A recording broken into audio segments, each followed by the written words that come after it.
నమస్తే అందరికీ. ఒక ఇంటిని ఎంత విలువతో, ఎంత బాధ్యతతో ఇంటిని నిర్మించుకుంటామో, ఎన్ని విధాలుగా హంగు పొంగులతో ఇంటిని కట్టించుకుంటామో, అదే విధానాలతో, అదే శ్రద్ధతో, అదే బాధ్యతతో మన పిల్లలను కూడా చదివించుకోవాలి.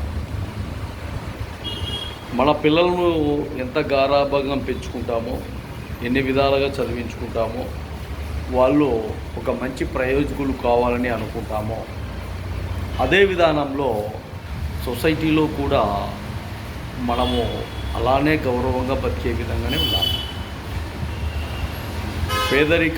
పేదరిక నిర్మూలన, ఉన్నత స్థితిలో ఉన్న ఆడంబరాలు ఉన్నా లేకపోయినా మనిషి బయట ప్రపంచానికి వచ్చే లోపల ఎన్నో విధాలుగా మానసిక ఇబ్బందులతో కాకుండా మానవ శరీర రూపకల్పనతో బయటికి రావాలి. అప్పుడే సమాజంలో, సొసైటీలో హేళన కాకుండా, నవ్వుల మాట కాకుండా, మనలో ఉండే ఈ వేషం కొంచెమైనా నీటుగా ఉండే విధంగా వ్యక్తులు బయటికి రావాలి, బయట ప్రజలతో కలిసి ఉండాలి.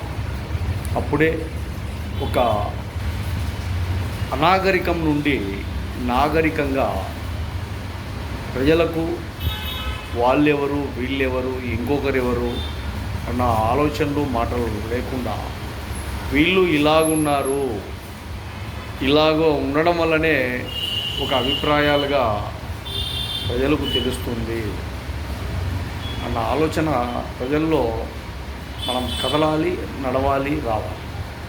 బాగుంటుంది.